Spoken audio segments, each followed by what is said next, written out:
한국의 행복 심리학자 김경일 교수가 한 재밌는 조사를 했는데, 사람들이 인생을 살면서 가장 후회스러운 것이 무엇인가, 그것을 조사를 했습니다. 그래서 대상들은 70대 이상 되시는 분들이었습니다. 그래서 그분들을 향해서 조사를 했는데, 인생을 살면서 가장 후회되는 것이 무엇입니까? 그러니까 모든 사람들의 공통점이 있었어요. 그것은 뭐냐면, 사람들에게 내가 지금까지 살아오면서 친절하지 못한 것, 좀 더 잘해주지 못한 것, 부모가 자녀들에게 좀 더 잘 대해주고 좀 더 잘 사랑으로 해주지 못한 것, 남편이 아내에게, 또한 아내가 남편에게 좀 더 보듬어 주지 못한 것, 좀 더 사랑으로 대해주지 못한 것, 또 내 주위의 친지들이나 이웃들에게 있어서 정말 그들을 좀 더 감싸주지 못하고 그들과 좋은 관계를 맺지 못한 것을 가장 후회했다, 이런 조사 결과를 발표했습니다.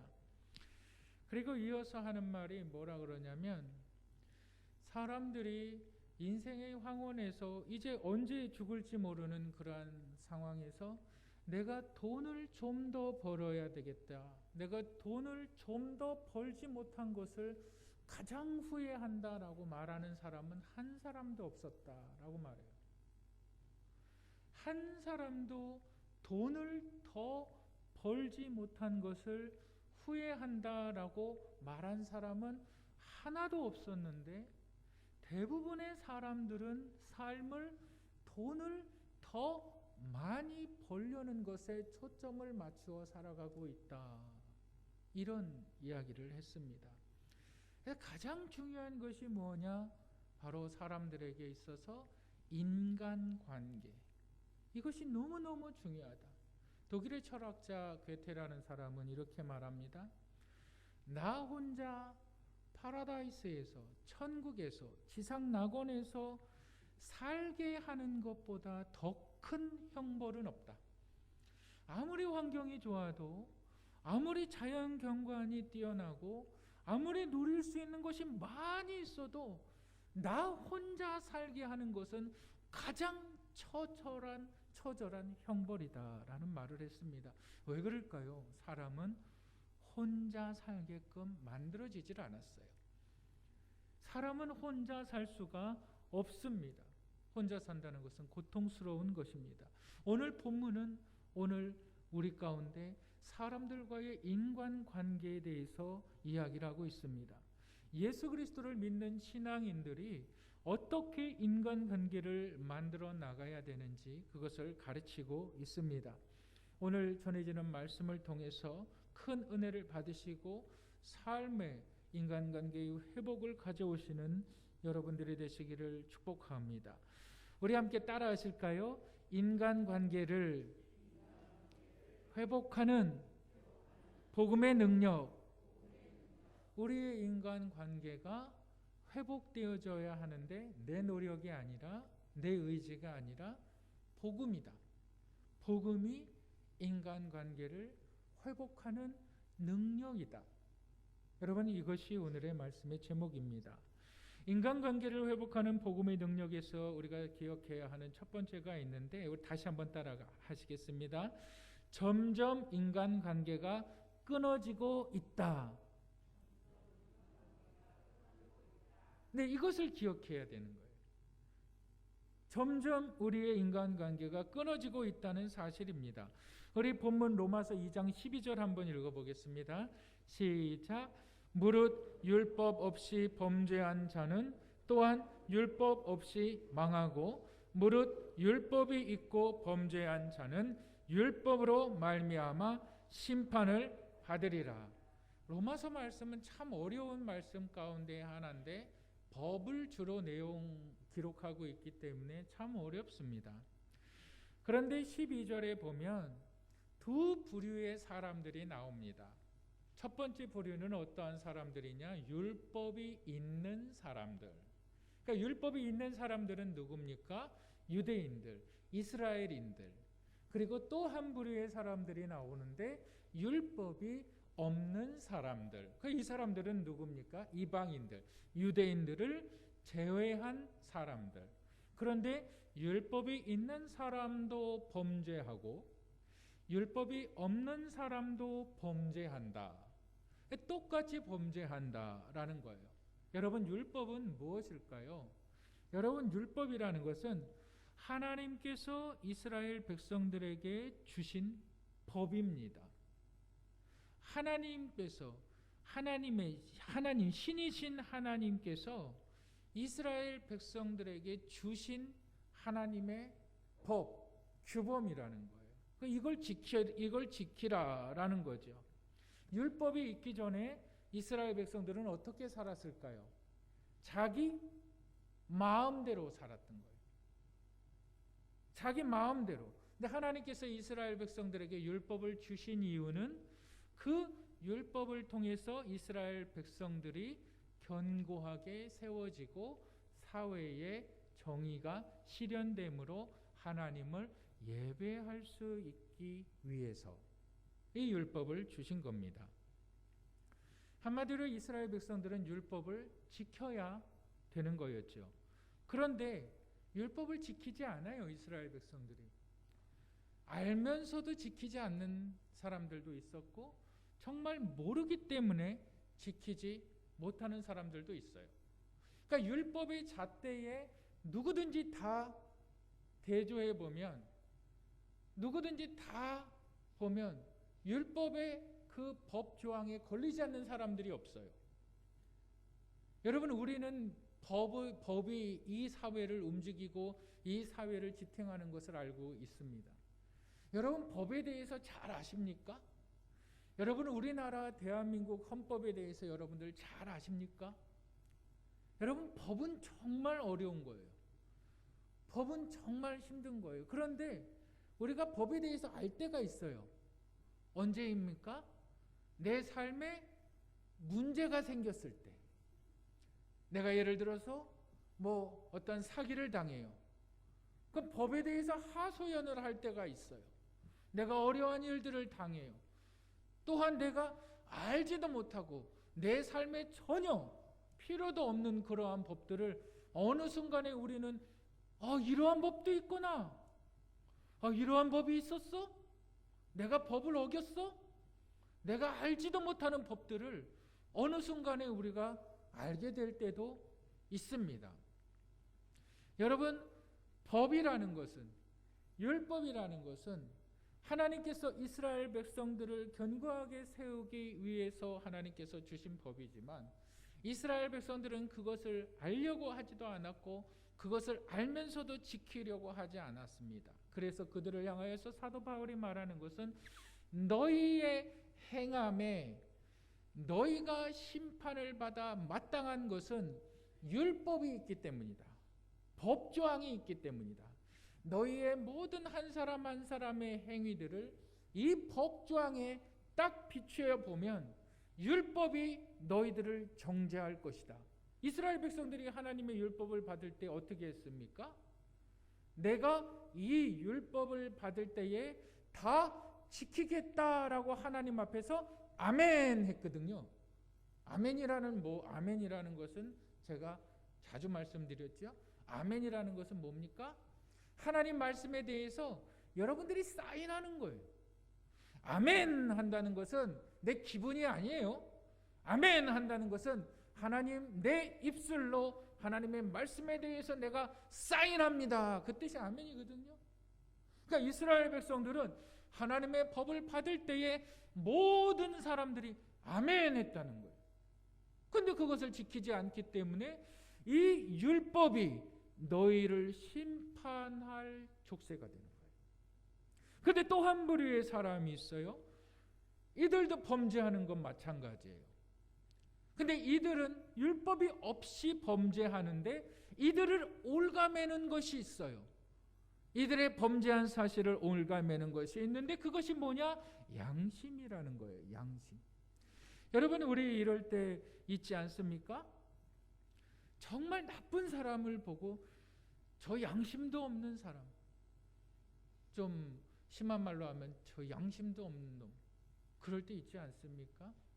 여러분, 양심이라는 것은 내 안에 옳고 그른 것을 판단할 수 있는 능력을 하나님께서 넣어 놓으신 거예요. 그렇기 때문에 누구든지 양심을 따라 살면 하나님을 발견할 수 있게 돼요. 놀라운 거거든요, 양심. 그런데 사람들은 양심이 있는 걸 다 알아요. 나도 양심이 있어, 다 알아요. 근데 양심대로 못 살아요. 여러분은 혹시 길목을 이렇게 지나가실 때에 조금 어두컴컴하거나 조금 외진 곳을 한번 사람들 눈에 잘 보이지 않는 그런 곳 지나가 보셨습니까? 거기 언제나 있는 것이 있어요. 그게 뭔지 아세요? 쓰레기입니다. 그런 곳에는 늘 쓰레기가 이렇게 있어요. 왜? 누가 그냥 거기다가 버리고 싶어서 버리는 것이 아니라 버려도 되겠다 하고서 그냥 툭툭툭툭 버리는 거예요. 여러분, 모든 사람들이 양심이 있지만 정말 양심대로 사는 사람들 한 50%, 나는 내 양심대로 한 50%는 살았어. 근데 50%는 못 살아요. 어떤 사람은 나는 그래도 정말 철저하게 양심대로 살았어. 한 70%는 사는 것 같아. 30%는 못 살아요. 나는 정말 철저하게 양심대로 사는 것 같아. 한 90%는 살아요. 근데 10%는 못 살아요. 하나님의 율법이 없는 사람들에게 너희들이 범죄한 사실을 너희들 스스로 너희들이 발견하는데 그것이 뭐냐? 너희들 양심이다. 너희들 양심대로 못 사는 것을 너희들이 스스로 알고 있지 않느냐? 율법이 있는 자들도 하나님 앞에서 심판을 반드시 받게 되고, 율법이 없이 양심대로 사는 사람들도 반드시 하나님 앞에 심판을 받게 되는데, 이 두 부류의 사람들이 다 범죄했다라는 거예요. 다 범죄했다. 다 죄가 있다. 그리고 13절에 이렇게 기록하고 있습니다. 우리 2장 13절 한번 읽어보실까요? 읽겠습니다. 시작. 하나님 앞에서는 율법을 듣는 자가 의인이 아니요 오직 율법을 행하는 자라야 의롭다 하심을 얻으리니. 그러니까 율법을 알고서도 너희들 법을 알고 있지만 너희들을 법을 지켜야 되는 게 마땅하지만 너희들 법 지키느냐? 안 지킨다는 거예요. 그래서 하나님 안에서는 율법을 아는 것이 아니라 율법을 행하는 것이 의로운 것이다. 여러분, 이 사회에 법은 정말 필요합니다. 법이 있어야 무엇이 세워집니까? 질서라는 게 세워집니다. 법이 있어야 이 사회가 유지가 되어지는 거예요. 그런데 법은요, 사람들을 잡아서 감옥에 가두려고 법을 세우는 것이 아닙니다. 사람들을 보호하고 사람들을 지키려고 심 있는 자들이 심 없는 자들 마음대로 못하게. 왜? 모든 사람들은 다 존엄하고 평등하니까. 법은 사람을 위해서 있는 거예요. 사람들을 서로 지키기 위해서, 약한 사람도 보호하기 위해서, 또 강한 사람도 보호하기 위해서, 어린이들도 보호하기 위해서. 그리고 우리가 이 사회적인 법뿐만이 아니라 양심의 법이 있어요. 아마 우리의 과거에서부터 현대 오늘에 이르기까지 모든 법의 기초는 아마 이 양심의 법에서 출발을 합니다. 왜 그럴까요? 법이 규제와 규범되어지기 전에는 사람들이 대부분 전통을 따라서 생활을 하는데, 전통의 근간을 이루는 것은 양심이에요. 그렇지 않을까요? 그래서 모든 사람들은 양심의 법이 있어요. 그런데 모든 사람들, 법이 있는 사람도 죄를 짓고 법이 없는 사람도 죄를 지어서 모든 사람들이 다 범죄한 사실을 기록하고 있는 거예요. 로마서 3장 23절 우리 다 같이 한번 읽겠습니다. 시작. 모든 사람이 죄를 범하였음에 하나님의 영광에 이르지 못하더니. 여러분, 모든 사람, 율법이 있는 사람도 범죄하였고 율법이 없이 양심의 법을 어긴 사람도 범죄하였기 때문에 모든 사람이 범죄한 사실, 그 결론은 뭐냐? 하나님의 영광에 이르지 못하더니. 하나님의 영광에 이르지 못한 것을 죄라고 말합니다. 여러분, 죄는 어느 날 갑자기 타락하는 것이 아닙니다. 여러분, 죄는 선이 있고 악이 있는 것이 아닙니다. 다시 얘기하면 선은 하나님께서 의롭게 만드신 것이고 구분되어서 죄, 악이 있는 것이 아닙니다. 이원론이 아닙니다. 선이 있고 악이 있는 것이 아닙니다. 성경에서 말하는 죄는 선에 대한 부족 현상입니다. 여러분, 이것을 이해하지 않으시면 아주 신앙에 있어서 딜레마에 빠질 가능성이 많아요.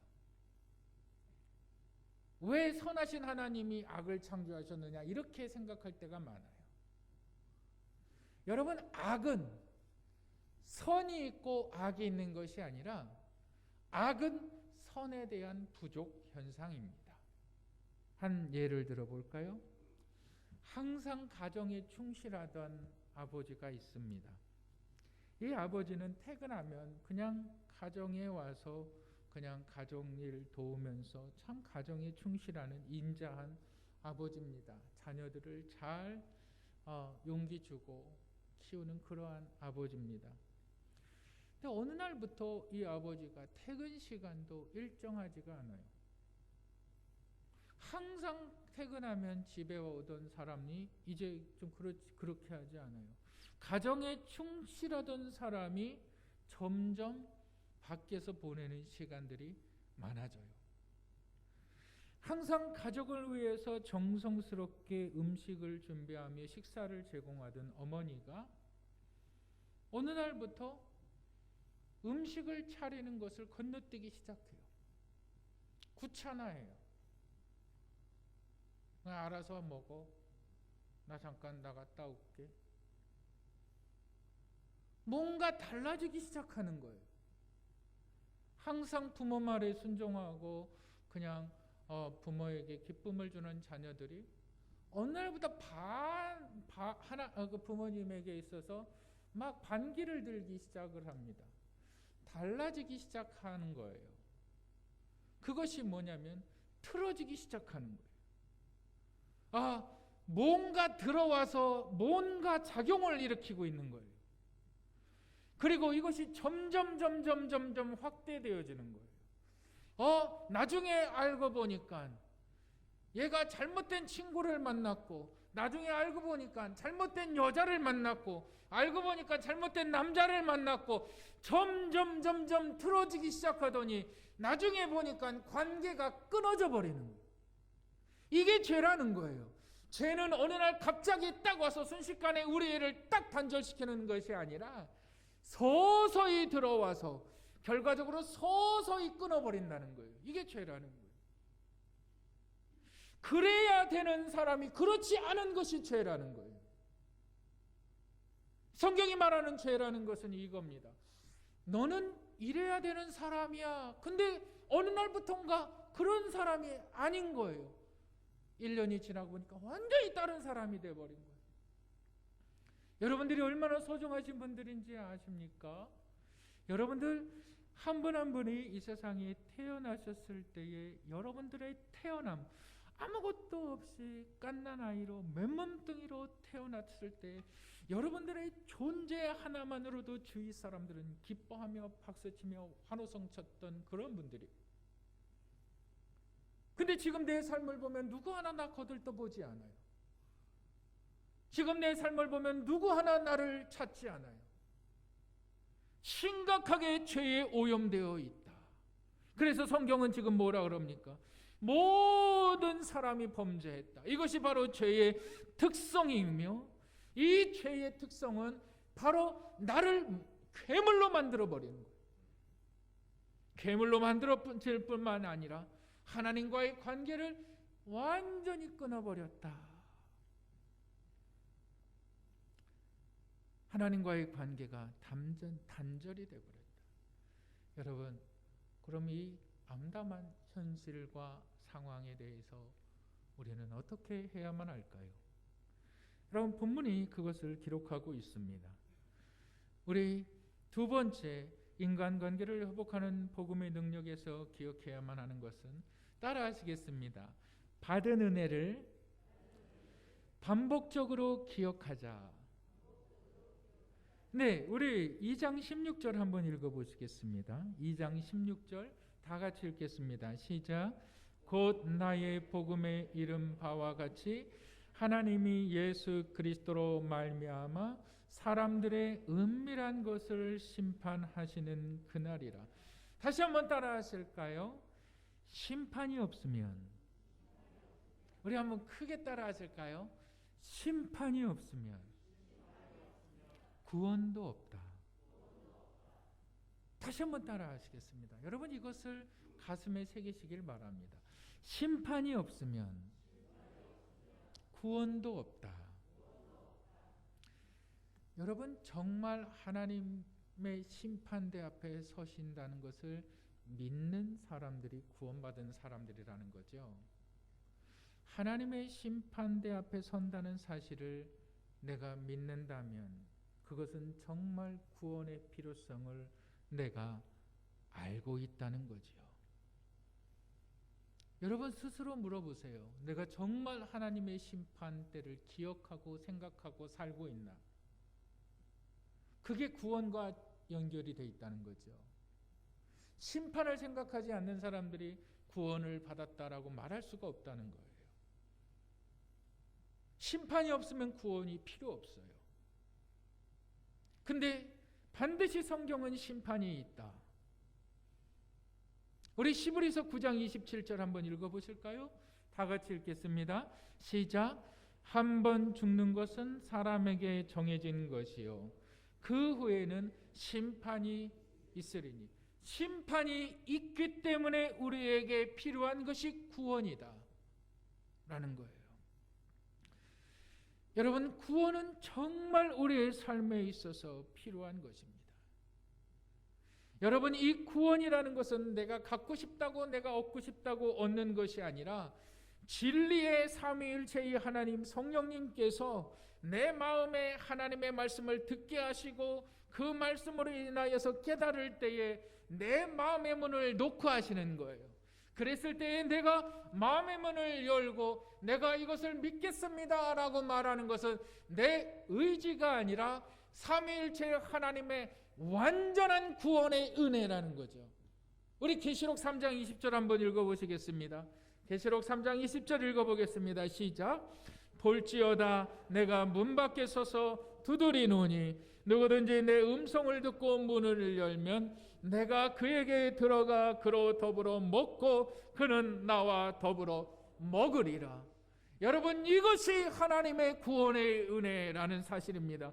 여러분, 구원은 하나님의 은혜가 예수 그리스도를 통해서 이루어진 그 사실을 성령 하나님께서 보증하시는 우주적인 사건이에요.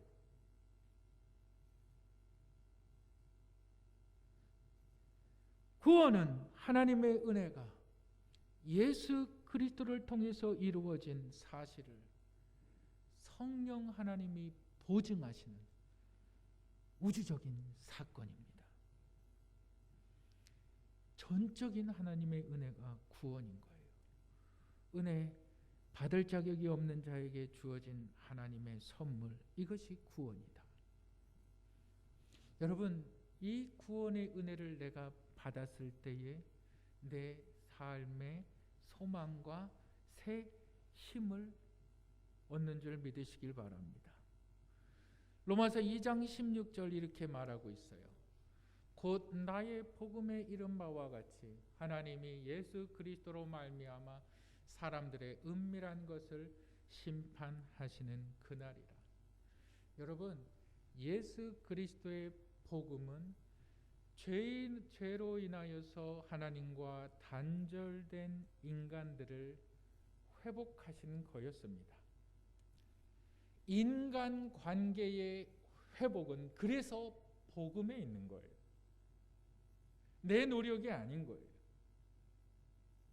죄로 인하여서 하나님과 멀어진 인간들을 향하여 예수 그리스도께서 인간이 되셔서 하나님과 인간 사이의 다리가 되어주신 것, 그것이 복음이고, 그 복음의 능력은 하나님과 인간관계를 회복하셔서 우리의 모든 죄악을 십자가의 피로 덮으셔서 이제 더 이상 우리의 죄를 묻지 않을 뿐만 아니라 우리의 삶을 영화롭게, 우리의 삶을 이끌어 가시는 하나님의 은혜, 그것은 회복인 거예요. 이것이 복음의 능력입니다. 이 복음의 능력을 여러분 경험하기 위해서, 여러분들은 이제 이론적으로 복음의 능력에 대해서 알고 있지만, 이제 이 복음의 능력이 나의 삶에 나타나게 하는 것은 내 인간관계, 끊어진 인간관계가 이 복음의 능력으로 회복되어지는 것을 경험해야 된다는 거예요. 이 복음의 능력이 나의 끊어진 인간관계에서 내가 죽을 날이 가까울수록 점점 사람들에게 외면당하는 그러한 초라한 인생이 아니라, 내가 복음을 믿었더니 이 복음이 점점 나의 인간관계를 회복시키더라, 이것을 내가 경험하는 것, 내 삶에 누리는 것, 이것이 복음의 능력입니다. 어떻게 그것을 누릴까요? 본문을 보시길 바랍니다. 이렇게 본문은 이야기합니다. 나의 복음에 이른 바와 같이 하나님이 예수 그리스도로 말미암아 사람들의 은밀한 것을 심판할 때에, 심판하는 그날이라. 여러분, 은밀한 것이 뭘까요? 은밀한 것은 감추어진 겁니다. 그렇죠?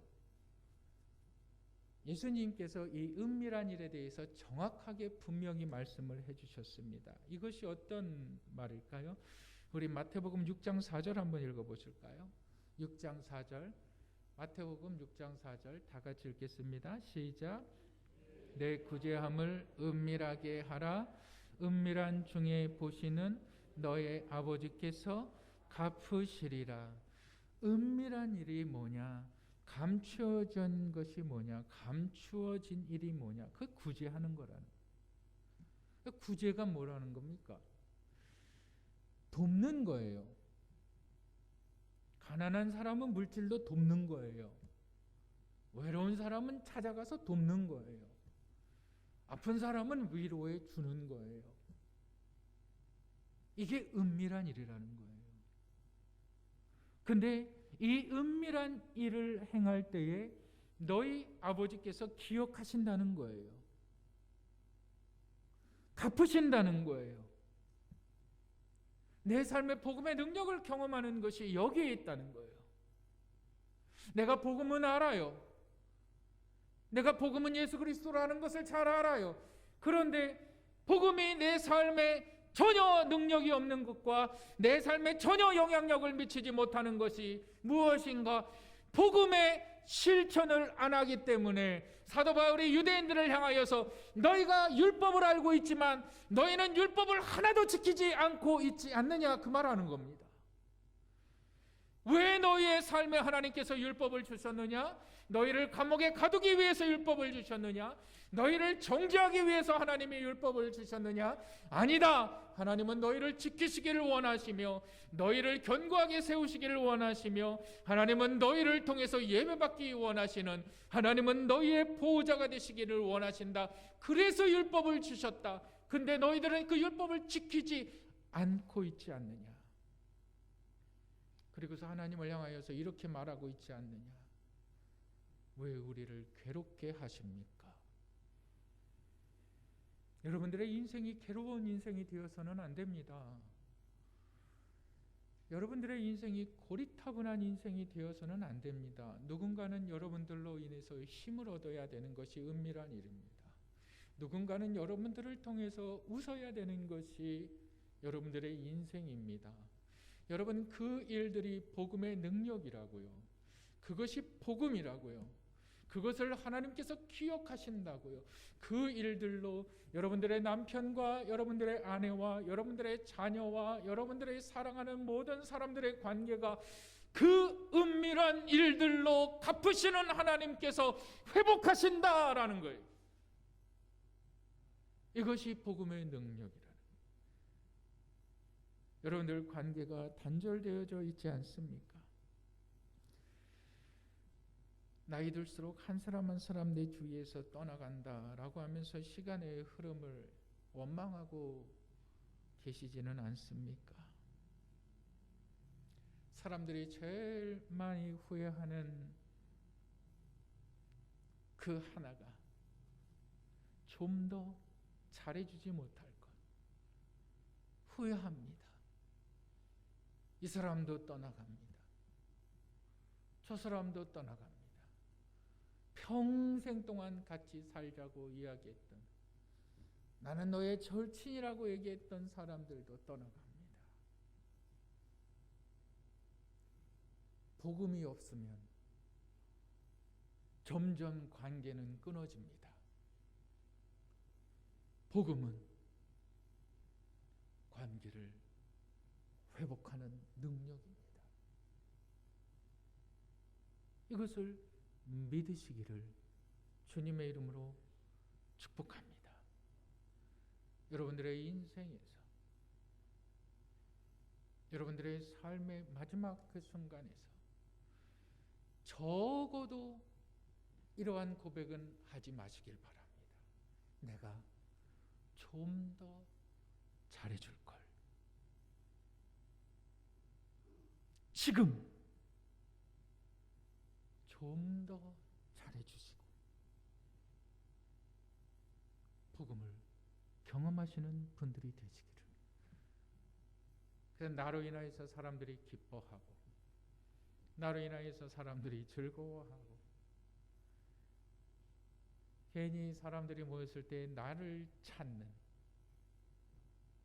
그런 분들이 되셔서 교회를 통하여 흘러가는 하나님의 은혜의 담비가 여러분들 개인의 삶을 적신 뿐만이 아니라 여러분들의 삶의 영역에서 더욱더 복음의 은혜를 나타내는 분들, 더욱더 복음의 은혜를 경험하는 분들이 되시기를 주님의 이름으로 축복합니다.